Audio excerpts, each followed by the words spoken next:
So let's get to the big three. Number 3.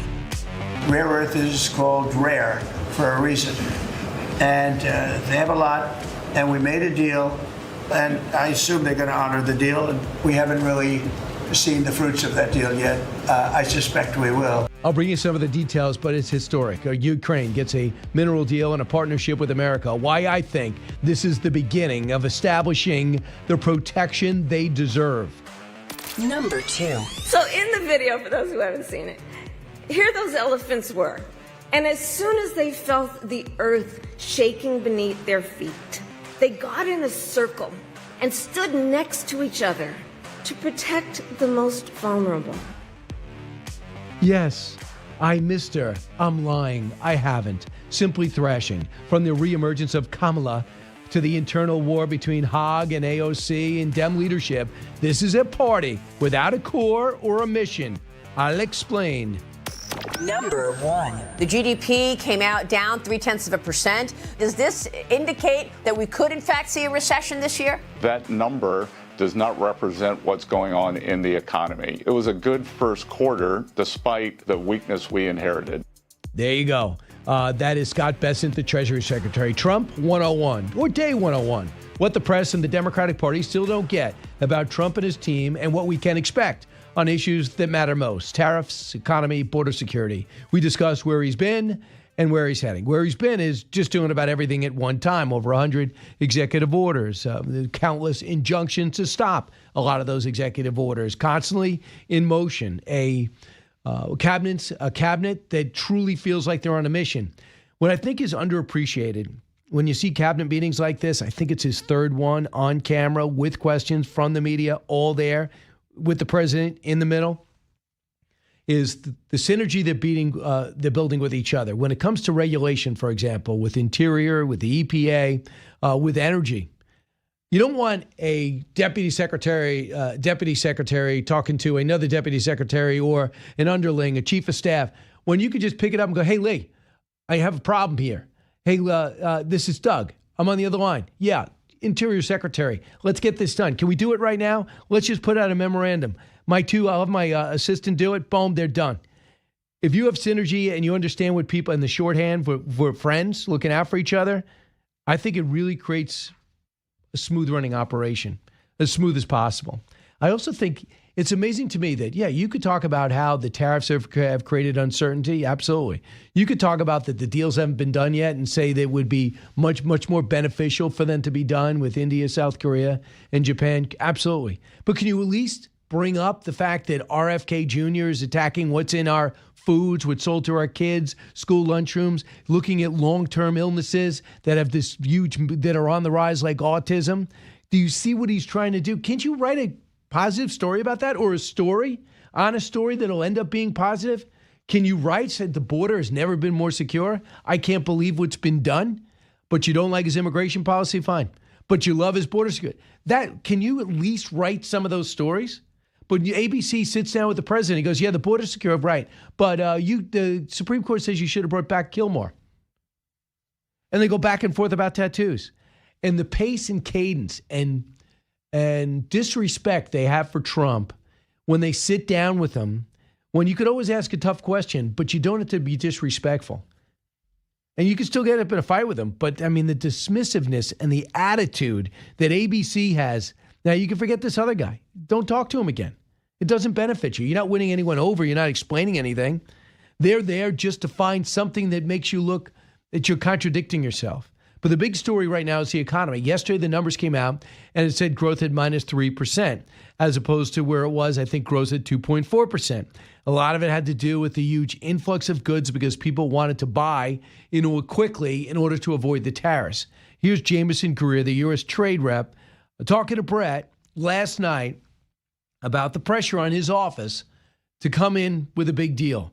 But the big story is China. Cut 6. Not official talks yet, right? Not yet. I did speak with my counterpart before April 2nd for a long time, over an hour. It was a virtual meeting, but I thought it was constructive. This is not a plan just to encircle China. It's a plan to fix the American economy, to have a greater share of manufacturing as GDP, to have real wages go up, to be producing things instead of having a economy that's financed by the government. We want to make real stuff and sell it. And it means we have to deal with foreign trade practices that are harmful, including in China. Yeah, and then I just think you need a template to start knocking this stuff out. So I think that the vice president left what I thought was basically a deal with India, which we really need to be able to get our cars in there, number one. Number two, to lower the tariffs. I think they're at 40%. And then, of course, entice some electronics and some AI to come back here and maybe work with them there. Here's Jameson Greer on our other deals coming. Cut 8. How about I throw out a country, you say whether you're close? India? Yes. Finish line close? I wouldn't say finish line close, but I have a standing call with India's trade minister. I sent my team to India for a week. They were here last week, and I met with their chief negotiator. The vice president was there. He was there, and he announced a terms of reference with India, a framework for a broader trade agreement with India. Exactly right. South Korea?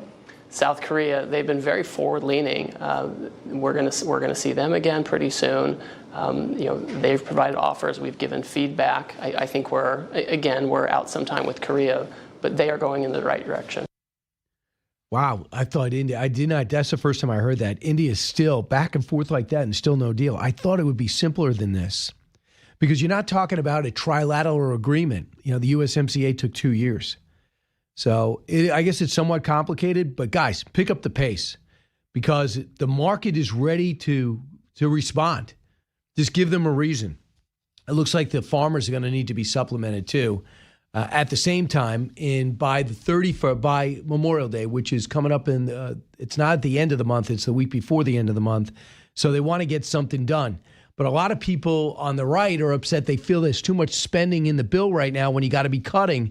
But the president does have a lot of cuts when you have to talk about no tax on Social Security, no tax on tips, by looking at being the ability for the northeastern states to be able to, the high tax states, to be able to write off their state taxes. That's called the SALT tax. They don't want to budge on that. And Senator Ron Johnson also thinks that he's got a simple approach. Can we just go back to way back to 2019? Cut 12. Well, I'm getting highly concerned. Unfortunately, we have big spenders in our party as well. And let's face it, the American public is not exactly clamoring for fiscal conservatism. Everybody likes the free federal money. They don't realize that this massive deficit spending is why their dollar has devalued dramatically over the decades. So, from my standpoint, the root cause of our problems literally is the size, scope, and cost of government. We need to reduce that. I'm not interested in raising more revenue to fund government. I'm interested in concentrating on returning to a reasonable pre-pandemic level of spending. We spent $4.4 trillion in 2019 prior to the pandemic. Then we went on a massive spending spree, borrowed trillions of dollars. That's what devalued our currency. That's what sparked 40-year high inflation. We never stopped spending. We never stopped borrowing. If we just go back to the spending levels of $4.5 trillion of 2019, we'd be almost ready to have balanced budget because of the increased income just from the past tax reform from 2018. So let's talk about the Democrats if we can. David Hogg facing challenges to the DNC role. Even though he was legitimately elected as the deputy, there's the Native American attorney is challenging Hogg's vice chair position for the DNC amid they call it an intra-party tension ignited by David Hogg basically saying, I'm going to use some of my $20 million investment fund, my political action group, to primary other incumbent Democrats who he doesn't like. He says this: we are confident that the DNC officer election was conducted fairly, transparently, and in alignment with the rules, but in advance of the election. But the party provides an opportunity for any candidate or member to raise concerns or further a discussion. So there's a guy rising up to challenge him immediately. Meanwhile, there's other people on the extreme left, like the squad led by AOC, who's weighing a bid once again to become the ranking member of the Oversight Committee. Why? Because sadly, Jerry Connolly's got cancer. I'm back again, serious. He's going to be stepping out. Stephen Lynch steps in of Massachusetts. He's more of a traditional Democrat, of course, lefty, but traditional Democrat. AOC's like, no, I think I want to do it. And I got $9 million in the bank to get it. Wow. Good luck with that. I hope you two work it out. Cut 19. This moment is about what each and every single one of us can do, and us asking each us asking ourselves as individuals, are we doing everything that we can? Am I doing everything that I can? Is so-and-so doing it? And I think that for me, I'm just trying to do everything that I can, and I know that and I feel very lucky that there are also other Democrats that are stepping up to the moment as well. And I don't think of this as a movement or a moment of one leader. I think that this is a moment that calls for a lot of leaders. And so to me, I feel like it's the more the merrier. She wants it to be her. I think that still the establishment that's now more in the background, Nancy Pelosi, James Clyburn, she's uncontrollable. They don't want her in leadership. And once she gets into leadership, she's good for the camera. They feel like she'll be out of control and be in charge of the party. You guys work it out. I'm going to take a timeout and come back. I'll expand on that with Julian Epstein next. But I also want to talk about the latest with Kilmeade, Albergo, Garcia, and with this Columbia University and the poison ivy that we're seeing, the problems at Harvard, the problems at Columbia. I mean, they're evident, and I love that Trump's attacking it.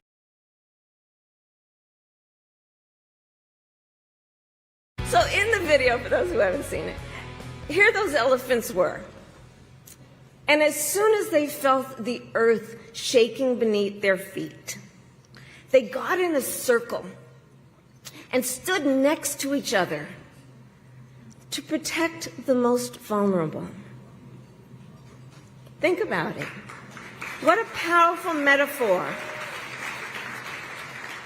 Because we know those who try to incite fear are most effective when they divide and conquer.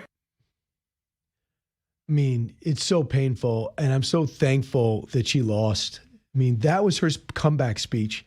I don't mind metaphors. People come up. You know, Trump says crazy stuff on stage that is funny and interesting. Those are ad libs. But she actually pre-thought that elephants come together in time of crisis. I don't know. It's called 100 days. You look at it as a crisis. People look at it, other people look at it as a boon. Julian Epstein joined us now, a longtime Democrat, lawyer, former director of the House Oversight Committee for Democrats for about 5-6 years. So there's no doubt about it. Any Democrat who would have met Julian, they're looking for direction. And reemerging after a brutal loss is Kamala Harris. Her speech yesterday, is that somebody that is ready to be reinserted and the top spot of her party, the leadership position as she considers running for governor? Well, I think I agree that it was painful. And listening to Kamala try to be profound with these metaphors, it never works. She was unable to sort of answer simple questions about the economy and how she would differ from Biden. And I thought the candidacy was somewhat pathetic. But then she sort of tries to substitute for the lack of substance in her answers by going to these profundities that they don't work. The dog doesn't bark. It just comes across as so goofy. So she is clearly not the answer. I think the Democrats have a bigger problem right now, which is they are competing to be the angriest Democrat in the room. So it's all this constantly hysterical language about how terrible Trump is, how the end of the world is close, how we have to resist. And it's like they've all become the political equivalent of OnlyFans models in the sense that they just want to get as much attention as they can within a narrow segment of voters, Brian. You're talking about with AOC and sort of the Kamala supporters, you're talking about 10, 20% of the voters that they're playing to. So let me ask you about AOC. You know about the House. They say this is a very prestigious position. Ranking member on the Oversight Committee. Jerry Connolly with cancer is retiring. Right now, technically, they have someone else in that position, Stephen Lynch. She's evidently going to maneuver to try to get that slot again. Does it matter? Or tell everyone at home why it matters. Well, Brian, I was staff director of that committee for years. I ran that committee as a staff director for 6 years. It's a difficult job. It requires a command of the entire scope of the federal government. You are overseeing every single federal agency for fraud, waste, and abuse and efficiency. And you've got to be somebody who who has mastery of the federal government. If you just take two examples of AOC, there was this clip that went viral of her on firing line when she was talking about the subject that you were just talking about, which was the Gaza situation. And she was asked a simple question about what she feels, and she went on to moralize about it and to talk about the occupation and all of that. And the host asked her a simple question, and she wasn't able to answer the question. She had no substantive knowledge about what was going on in the Middle East in any meaningful way. Tom Holman came before that committee, the Government Oversight Committee, and she claimed to him that if somebody comes into the country illegally, they're not violating a criminal law. And he pointed out to her that she was exactly wrong. She didn't understand the law. She didn't understand that if you come in illegally, you are violating criminal law. Those two examples show that, she is a person that can get up and maybe give a speech and rile a crowd of progressives on the far left, but she doesn't seem to have a lot of substance. And so I think that I think she would have a difficult time being the ranking member of that committee. It's a very difficult. And is there a fear among Democrats if you give her a prestigious spot and she's very friendly to the good on camera, that she'll be too big to stop? And is there a sense of the establishment and who might be out of leadership but still strong, Pelosi and Clyburn and others? We can't put AOC out there. I don't want her to be a squad member to be the face of the party. And she's so popular that we won't be able to stop it. Is there a sense inside of the Democratic Party about that? 100%. There is a sense that, one, she is difficult to control, but two is she is playing to, again, I call this the political equivalent of OnlyFans, because she is playing to a small segment of voters. Progressives represent about 10% of the electorate. And they're an active segment of the electorate. They raise money. They get her a lot of attention. She's got $9 million. It's great for her ego. Yeah, but she can fill stadiums with Bernie Sanders. But we're in a country of 360 million people. The fact that you can get several thousand people into a stadium doesn't tell you anything about your broader appeal to the electorate. And she does not have a broad appeal to the electorate. She is fine in her district in New York, which is a very deep, deep blue district. But if you try to take what she stands for and sell it around the country in any meaningful way, in any kind of national election or in that committee, if she were to be the ranking member representing the Democratic Party, she is for big government. She's a socialist. Yep. She is for growing the government at a time when all of the polls show by 70 or 80% people want to see government reduced. And she is for cultural leftism on every issue, on gender, on crime, on the border, on race. What did she do after the election, Brian? She changed the gender pronouns on her webpage because she sort of saw that cultural leftism that extreme cultural leftism doesn't sell. So did Pete Buttigieg. So did Pete Buttigieg. But she has the baggage of that cultural left hung around her in a way that it will never leave her. So she is the personification of the socialist ideology, and that is just not something that smart Democrats know will sell around the country. So I think all of this talk about her is a little bit of a psyops. Her running for president, I think it's a psyops to increase her brand, to increase fundraising, but I don't think it's serious talk. I think she absolutely has the ambition that way. You notice that she doesn't bring up the squad as much either.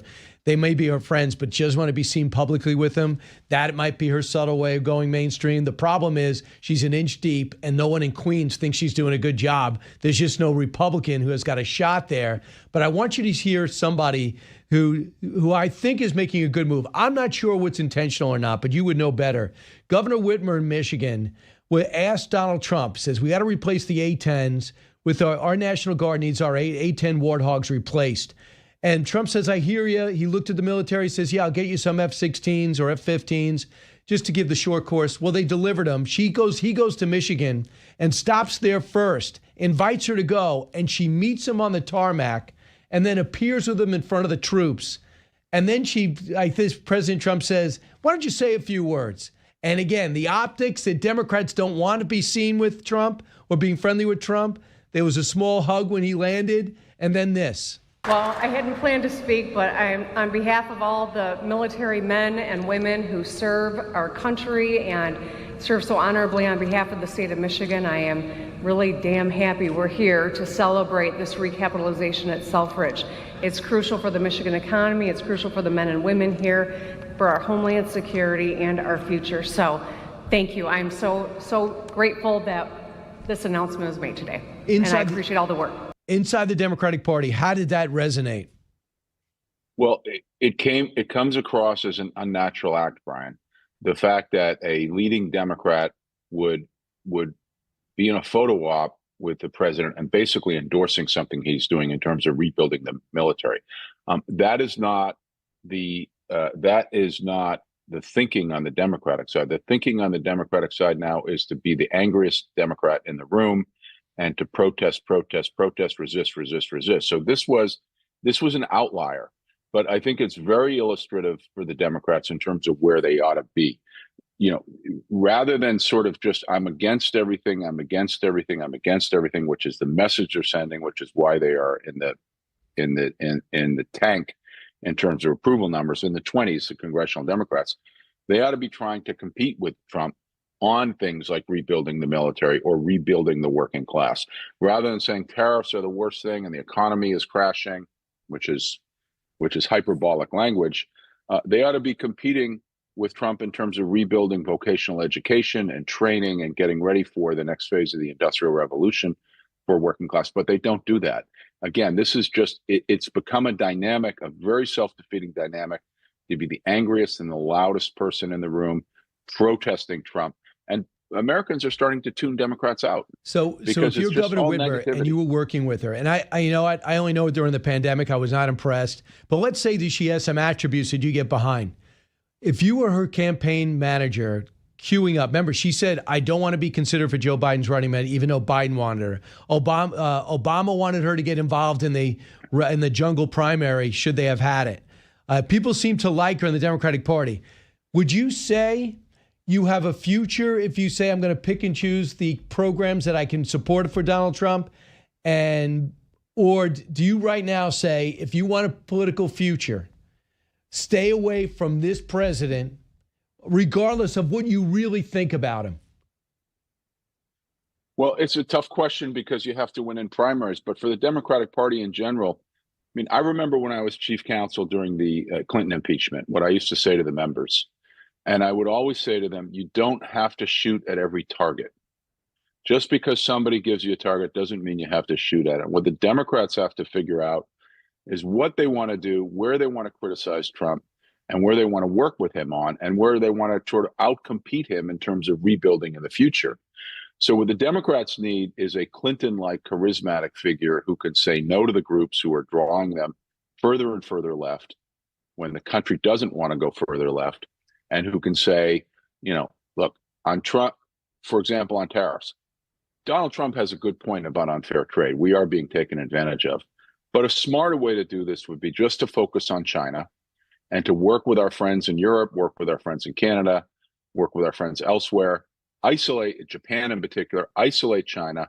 Let's slay that dragon, and then we'll move on to deal with unfair trade elsewhere. In the meantime, we're going to start rebuilding because the university system, I loved what you said about the anti-Semitic problem and the anti-intellectual problem growing in universities before the segment.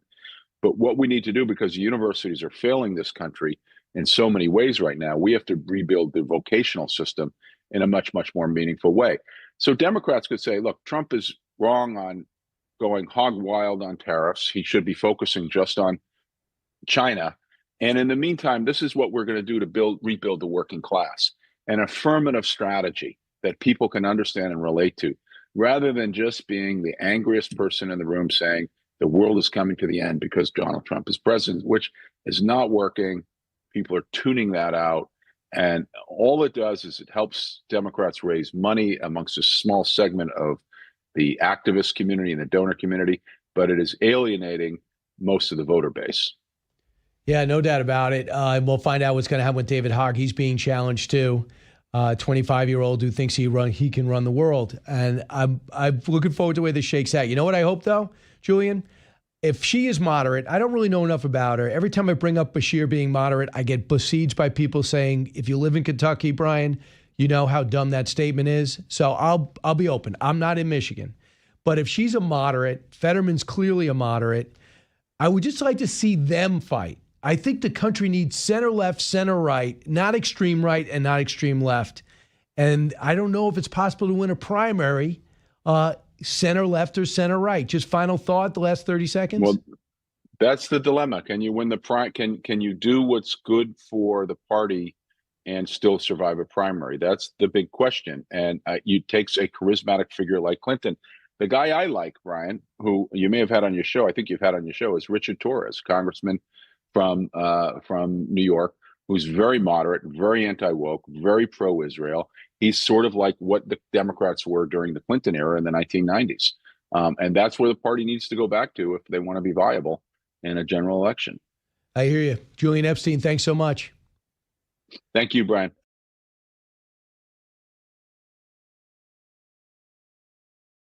But let's talk about the economy. Liz Claman, anchor of the Claman Countdown at 3 o'clock every day on the #1 business channel in the world, Fox Business. Liz, welcome back. Thank you so much. So that's big news. Was not expecting that. Huge. And I'm watching the markets. The markets sometimes move on big changes or things like this. And again, it's still sources, I believe. But now, this is confirmed. Oh, it is now confirmed. Okay, well, the stock market was already up today, and it came back yesterday from a major deficit. So, and why was that? Well, first of all, the deficit came after the GDP, the gross domestic product for the economy for the first quarter contracted. That is not a good thing. However, we also had, it was almost like dueling data points. The data point that came out for the Federal Reserve's favorite inflation gauge was very, very benign and calm, which was a good piece of news. So the markets came back. Could you explain this to me for who's not an economist? So what was said to me is there was such a push to buy products before the tariffs kicked in. It threw off the GDP. That's called a distortion. And you always have to look at those distortions. So what happened was people were so panicked that these tariffs, and rightly so, because things have gone up in many cases, were going to kick in, that they front-loaded all kinds of inventory demands. And individuals would go on Amazon and buy 10 of what they normally would have just bought 1 of. So they front-loaded all of this demand. That distorts it, not to mention the fact that you also had a lot of upheaval in the markets. April 9th, you saw the NASDAQ was down, plumbing around 15,000. Okay, today it's at around 17,000+. So it has come back. There's been this weird round trip. And businesses get very nervous. You're not wrong when you just said that list, that big poster board of tariffs was not positive for the stock market. And I'm not just talking about companies and big corporations. People looked at their 401ks and they had really, really vaporized in many cases. And that was very disconcerting for people who stopped spending. But Liz, you always tell people like me, there's going to be ups and downs. And in 2008, they said, don't look. All came back, right? Anybody who sold April 9th or 10th made a mistake. Yeah. So people say, calm down. These are not good. The pandemic hits, not a great time to look. Understood it. So I just said, okay, this is unprecedented. The amount of tariffs and the reconfiguring of trade with hundreds of countries, 200 countries. So the market seemed to have come back in a way. Here's Scott, the Secretary of Treasury, yesterday, cut 5. The GDP came out down 0.3%. The first read of the first quarter GDP. I know that we'll see updates to that GDP, but Mr. Secretary, can you walk us through what happened there? And does this indicate or suggest that we could, in fact, see a recession this year? No, Maria, as NEC Director Hassett said, we expect to see the number revised. It was a first quarter number. A lot of it may have been due to inventory stocking. I think there were some anomalies in the number as we pick it apart. And remember, too, some of this is the economy that we inherited from the Biden era with the unsustainable spending. So that number does not represent what's going on in the economy. It was a good first quarter despite the weakness we inherited. So that was the theme on the other channels. It wasn't a theme on your channel, but it was definitely something that needed to be talked about. Do you like his explanation, or is that spin? Well, spin in part. Can I just say, if this were the Biden administration or a Democratic administration and you saw 0.3% contraction for the first quarter when you expected, the experts expected 0.3% to the upside growth, which is still pretty pathetic, the Republicans would be going absolutely crazy. Now, was there some overhang from the last administration? No doubt. However, the first 100 days, just for the markets, gave the worst performance for the Dow, S&P, and NASDAQ since the Nixon years. Brian, I deal in numbers. I'm not interested in politics. That's not good. However, it doesn't mean that things aren't going to get better. I believe in the U.S. economy. It always comes back. But it seems like they're trying to reset the foundation. They're not saying these are my policies. They're looking to reset the foundation of the economy. They're looking to bring manufacturing back quickly. They're looking to address national security issues like the rare earth metals and pharmaceuticals. And I think they're looking to rewrite relationships with even our enemies and our allies at once. Yes. And guess what? Part of that is really working. In this first 100 days, it's something like $3+ trillion worth of manufacturing that has been promised to come back to the United States. That's Donald Trump. That's him saying, what are you doing? Do better. Right. Now, I'm watching very closely the jobs numbers. We got first-time jobless claims. That's a fancy way of saying the first time people are jumping onto the unemployment line. Right. That jumped kind of exponentially. It's still historically not that bad, but we get the April jobs number tomorrow. And Brian, I have to tell you, we're watching for an expectation of 130,000 jobs created. March was 228,000 jobs created. Got to be really careful when you're watching businesses who can't read the landscape because there's been so much stop and go with these tariffs that they just stop hiring. So I wanted to see what a trade deal would look like. We know that the USMCA took 2 years. Right. So I'm thinking, how are you going to take 2 years with this? So Jameson Greer was asked that last night. Are you, tell me what you're doing with India, South Korea, Japan. We hear they're close. Vietnam, Israel said, let's just do it. You saw indications from Italy that they're going to help the EU come in. Right. So here's what Jameson Greer said to Brett last night. Cut 8. How about I throw out a country, you say whether you're close? India?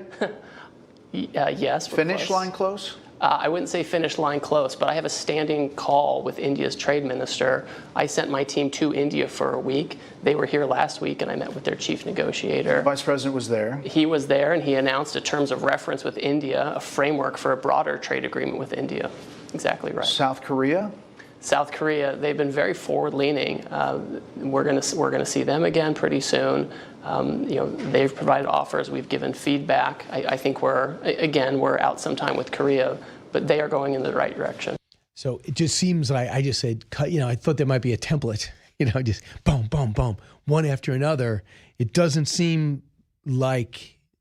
I'm holding my hands in my head because we had Howard Lutnick on CNBC, okay? And he said, as he was talking about this, one deal is done, done, done, done. He said done 4 times. And then he said, we still need to have the parliament vote in that country and the prime minister. He didn't say which country. You could argue it was India. Okay, what part of that is done? You don't know what these parliaments are going to do. Different from what the trade and say. Yeah. So Jameson is actually being a little more circumspect and maybe honest about what's going on. So the left hand is not quite talking to the right hand. And you just want to hear an actual solid deal like you got yesterday with the special minerals deal. From Ukraine. Yes, that was a deal. Right. So there's a couple of things. If I'm the Treasury Secretary in my small world, I said, Jameson, give me the framework. Have the rest of your staff finish it out. Give me the framework. Tell me where we're done. Show it to me. As soon as Bessent says, I got enough, let's announce it. I'm going to call the South Korean. I don't care if he's on Zoom. And then you have India. How would the markets begin to react to that if not Lutnick, but the Treasury Secretary is saying, I'm here to announce some good news. The framework's been done. The details are being written right now for South Korea. And 2 hours later, So sorry to bother everybody. We're back again because Japan has just finished off the framework. Jameson's crew, Greer's crew is going to finish off the details. Another, how would the market react to that? So Benjamin Graham, who was the famous value investor, used to say the market is a gigantic voting machine. Now, you would think there will be a relief rally. I would think there might be a relief rally. However, there's also the buy on the rumors, sell on the news. Sometimes people then sell. It doesn't matter. What matters is that is, as you put it, a foundation under which we could see better numbers or at least some clarity from businesses or for businesses who can say, okay, now I can breathe. I know I can sell and buy from India. So you had Mario Gabelli on yesterday. He's the CEO of and chairman and CEO of GAMCO. Yes, billionaire, self-made, brilliant. Here's what he said to you about the recession. Cut 9. Now, tomorrow you're going to have the GDP announced, but the imports that surged in the months of March and April are going to show you a slowdown in economic activity. And all of a sudden, everybody's going to say, well, we have an economic recession. Stop. The point is that that's a great time to be investing if that put that fear into the investor. So the tariffs, yes, a learning curve for some of the administrators, and we're going through that. But the bigger issue for me is what his taxes going to be in the next 4 weeks. So he wants the big, beautiful bill. That's what he's focused on. They want to know what the landscape is going to look like. So they know, do I need snow tires? Do I need regular tires? How can I actually know if I don't know what potholes are going to be ahead? What's on the road? What kind of detours? So when he sees, and this is for corporations, what the tax benefits are for them, whether it's, you can write off 100% of your capital expenditures, things like that. Then he said that's going to be great for earnings down the road for these companies. And how right was he about GDP contracting due to these distortions this time around? We'll see what happens. But listen, all through the Biden years, we had people coming on saying, I foresee a shallow recession in the next year. Never happened. So we're overdue for one. Right. Not sure you could then blame the Trump administration for that. But it didn't help that there is this much opaque atmosphere when it comes to trade. I know you have to get on a call. My last question is, what can we look to find out what kind of condition China's in and how they're weathering this storm? China is this weird black box right now because we have President Trump saying, I've spoken to Xi, and Xi is saying no. But now there was some news today where they said that China and the U.S. have spoken, that the U.S. At a lower level, right? Yeah, at a lower level. And it's very hard to know. I predict that there will be some type of trade deal with, listen, some of these countries don't matter, but Canada, Mexico, China, India, Japan, South Korea, they matter. Brian, they are the big trading partners. And we're thinking about shippings and what cargo ships are going to be on what.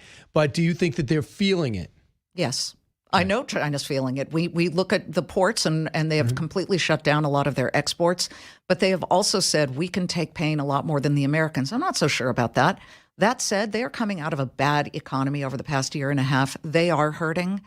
But now here's the problem. They have this nationalistic thing that they have ginned up, saying, well, President Trump dissed us and we can be stronger than America. So I don't know, but I do believe in the end there will be deals with these countries. They may not be markedly different from what we had before. I'm not on TikTok, are you? Yes. They are starting to pop up. Your algorithm that just goes to your needs. Yes. Now all of a sudden people selling directly to you are popping up in your algorithm. Is that correct? That is, well, not to me, but to my staff. They're very young and they said, wait, why am I getting... One is a guy, and he said, I'm getting women's clothes made in China. Guess what? That's the government. It's government run. Will everybody out there pushing back against TikTok understand that says it just should be out there to competing? It is a China propaganda device. 100%. It's out to hurt you. Mr. President, it helped you because young people are on it, but now it's turning on you because there are no positive Trump trade stories on there. And that's what the young people are reading. Yeah. Liz, I look forward to your show at 3 o'clock today. Great to be here. Right. Thank you so much, Brian. Thank you.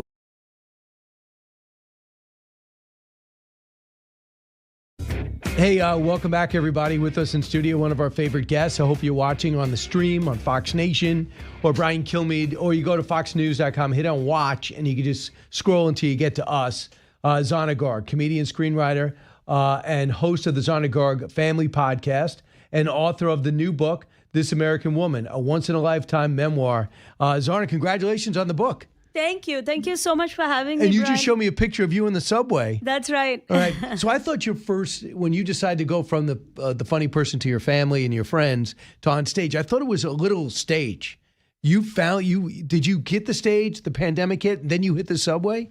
Yeah, I mean, I did my first sold-out show at Caroline's in Midtown in New York. And the week after I did my first sold-out show, the pandemic hit and New York City shut down. And because I was so new to it, I was really nervous that I'm going to lose my comedy. I'm going to lose the funny. So I just bought a mobile speaker and a mic, and I started doing shows in the subways of New York City. And I was doing a show every evening under a tree behind the Met. Get out of here. Yeah, for free. And how did you get people? Social media? No, whoever showed up, I was just accosting people, be like, let me tell you a joke. And were people thinking, well, this poor woman needs help? Yeah, or they were just nervous, but they didn't want to react. So they were like, all right, just tell the joke and leave. Right. You know, sometimes you see crazy people and you just stand still. Right. And like let them do their crazy thing. And that's when they thought you were one of those people. Yeah. So and that was what year? 2019, 2020. 2020. And how soon...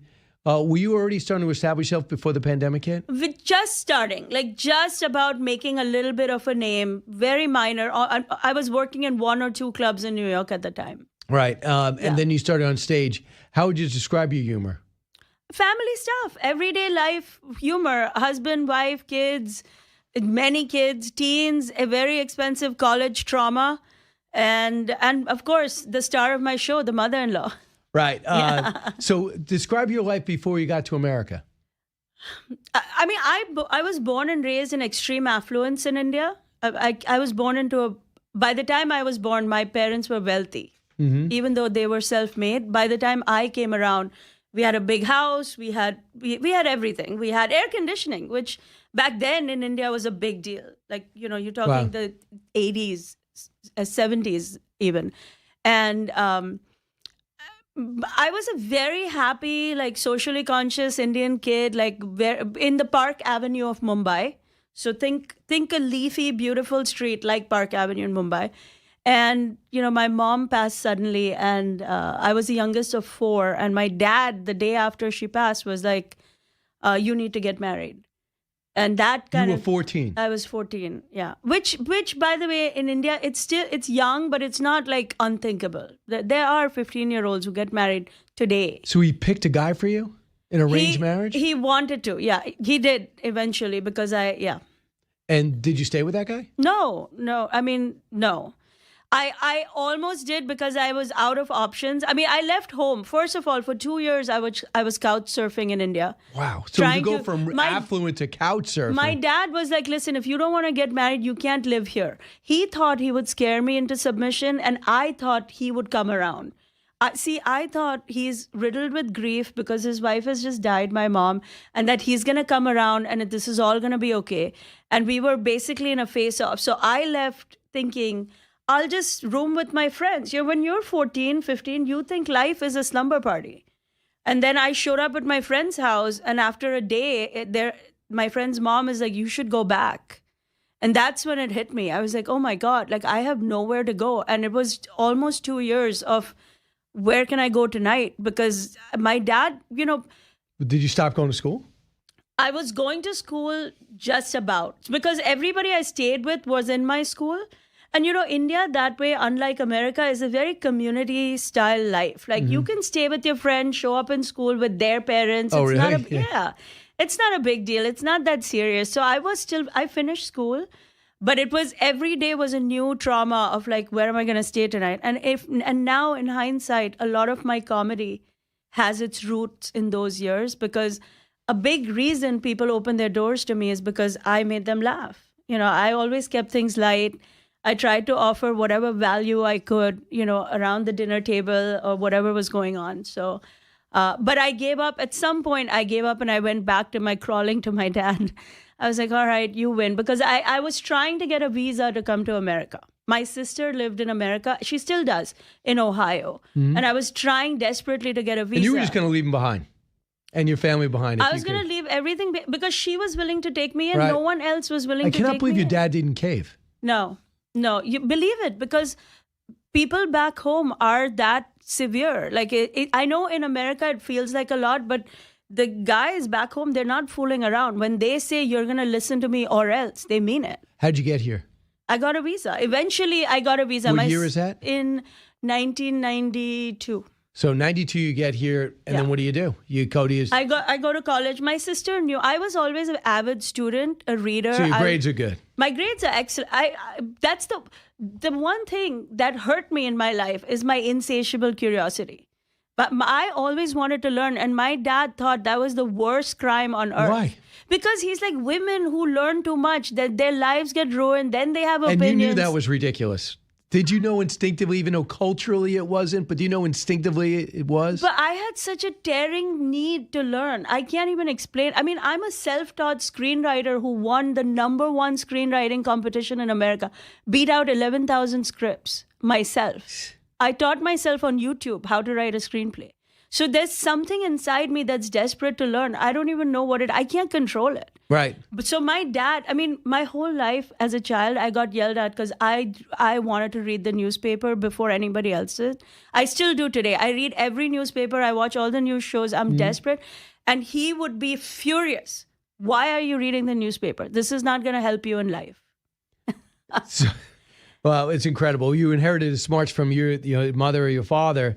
So you come here, you go to college. Where'd you go? Yeah, University of Akron in Akron, Ohio. How'd it go? So good. I mean, so good. I was in Ohio for almost 7 years living with my sister, believe it or not. Thank God. Thank God for rich relatives. Right. But she was very encouraging. Her husband was my brother-in-law is a doctor in America, has been practicing 40 years. They were like, you study as much as you want. We're here with you. So I went to college. I went to law school. I'm licensed to practice law in New York. We try to forget that. I'm really bad at it. You're okay, good. I'm not good at it. I'll keep that in mind. At one point, all my clients were in jail. I mean, they were guilty, but that's not the point. Right, yeah. You were no help. Yeah. So you but then you got to complete your life. How do you go about getting your husband? I put an ad out online in 1997. I think I'm one of the earliest online dating success stories. You put an ad out? I put an ad out. I was very, very matter of fact. It was like, I'm looking for a life partner who's, I'm going to be very successful. You need to be ready to go with me. I was like, no friends. Please don't email me if you want to be my friend. Because at the time, the TV show Friends was all the rage. And I remember thinking, as an Indian person, that show was like a horror show for us. Why? Because nobody was ever getting married. Right. They were dating. They were not dating. They were on a break. They were not on a break. Like, to somebody with our sensibility, it was like, what is happening in this show? So I was very conscious. I'm not a Friends fan. I'm one of the few in America. Yeah. I never bought it. I'm like, I just don't care about the characters. I remember watching it and thinking, my dad was right. There is no hope for people here. But you were watching in India? No, I was here. Oh, okay. But he was always getting in my sister's head. He stopped talking to me. When I left India, we got estranged completely. We never spoke again. And you haven't spoken? No, he passed and I wasn't even allowed to attend his funeral. It was like, he was like, I'm out of his Because you turned down an arranged marriage at 14. I know it feels shocking here in America, but what he remembers is that I walked away from a guaranteed life that he was going to set up for me. He wasn't a bad guy, to be clear. He wasn't. He came from a good place. I have 3 siblings who are arranged. My sister was arranged and is deliriously happy and successful. Do you think arranged marriages should be more commonplace? I think the basis for arranged marriages is very solid. Like, there's some calculation of what's your family like, what's your education like. Like, there's some logic to it. So there's some good elements to it. Now, should it be done the way they do it back home, where the women pretty much have no choice? I don't think that it should be done that way. Yeah, I agree with that. So the other thing would be you take an ad out and you find somebody. Yeah. There's another trend out there. They're offering now in new relationships 4-year contracts. Yeah. Would you think that would ever work if you married someone and say, how would you like a 4-year marriage? People do all kinds of things. I don't think it works in my sensibility because you're either in it to build it or you're not. Like, but it does keep you on your game knowing that my contract's coming to an end. Yeah. Yeah, but it also keeps you on your mind. Like, let me see what else is out there. Right. You know, like that's dangerous. That's a dangerous path to go. I mean, now that I'm gonna be famous someday. Right. No, you are famous. No, Zarna- I tell Zarna my Garg. husband, I'm like, listen, if I have to do the whole Hollywood thing at some point, I'm gonna need another guy. Right. Because that's what all the big players in Hollywood do. And How does he take that? We've been together 26 years. Right. He and laughs. he answered your ad and you married him. But he didn't really answer. My ad was bring your tax returns and medical records. That's Which, so funny. how impressive is that 20 years before COVID? Right, yeah. Right? And he responded saying, are you crazy? Like, what is this? And we kind of struck a friendship over email. And I was like, I actually have hundreds of people responding to me in Cleveland, Ohio. That is unbelievable. But yeah, my husband and I we've been best friends long enough. We laugh. And I tell him, I even know my next demographic. If things don't work out with my husband, for all your listeners, I'm telling you right now, my next move is a billionaire with heart disease. That's good. Somebody who's got less Can't than go 5 wrong. years. Great combination. That would be fantastic. So when did you go from wife, mom, to comedian? About 6 years ago. Yeah. And that transition seemed natural? It seemed natural the way I do it, right? Because I'm not a product of the stand-up comedy scene. I just showed up at an open mic because my kids dared me to do it. But once I got up there, I was like, this is a job? Like, no one back home has thought of stand-up comedy as a profession. Really? No, not at all. Like, and they still don't. Like, I still have to explain to Indian people what we're doing. First of all, we don't go out for fun. That's the one. When do you go out? What do you do? Wait, SAT prep. That's it. We don't do all, you're not going to see an Indian person really at a Taylor Swift concert. That's just not what we do. Do you have clubs? There's no clubs in Bombay? Even today, there's maybe one or two, and then they get attacked for all kinds of reasons because it's not America. Like, in America, say what you want about who you want. Like, you can't do that everywhere else. You can't do that in India. We had a club. I thought it's a democracy. It is. And yet, yes, I'm telling you, go to all your listeners, Google right now. Indian comedy club destroyed just a few months ago because of some foolish thing a comic said. You can't go back. That's all. That's the last thing you need. I don't think they want me back Right. there. No. So, I mean, to have this book out to tell your story, it's a great American, immigrant story. Yeah. How do you feel about all this talk about the illegal immigration? It's the number one topic, I think, in America. Yeah. Outside tariffs. How do you feel about it? You know, the issue I have with it is that a lot, if not most of the people commenting on it are not immigrants themselves.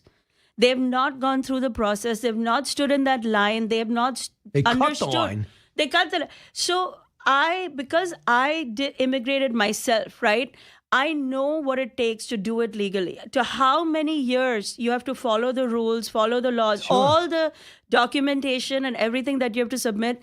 So I kind of understand the crisis that that the way it is in America, and I hope that it gets fixed. All right. The name of the book, it's out. It's called This American Woman, a Once in a Billion Memoir. Zarna Garg, it's her story. She's here right now. She also has dates we'll share with you when we come back. I also want you to comment on other people's relationships. Is that okay? Yeah, let's do it.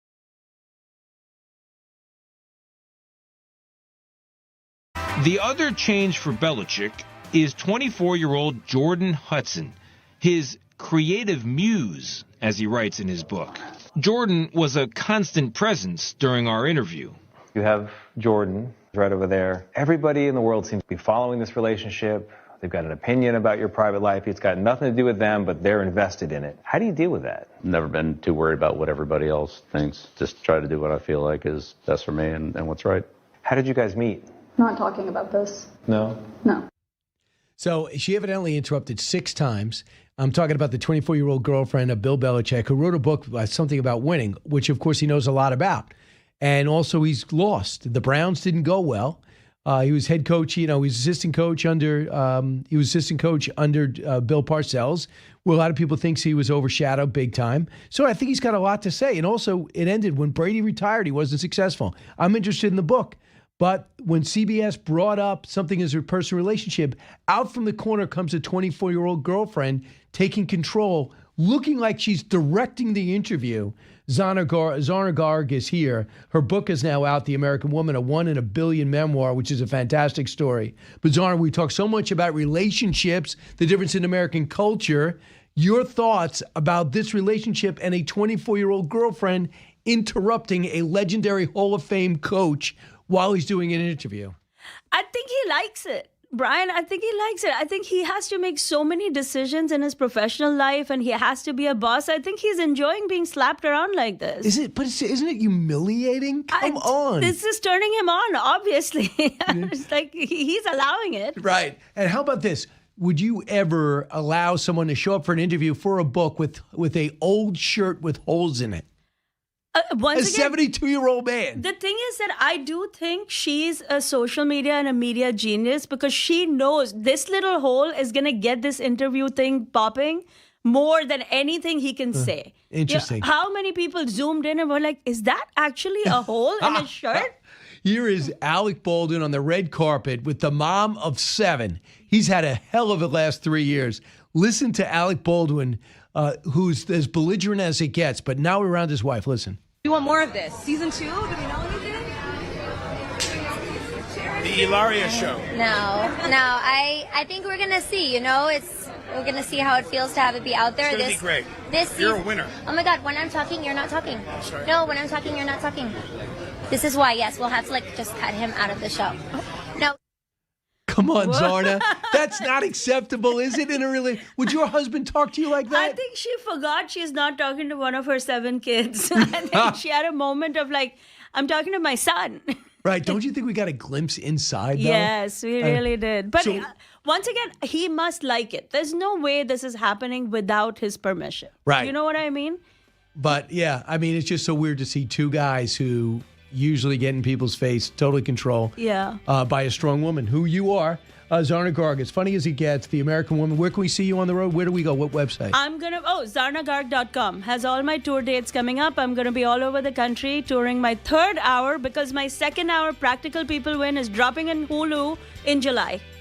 Wow. You are productive. Yeah. Keep it up. That's what we do. Thank you.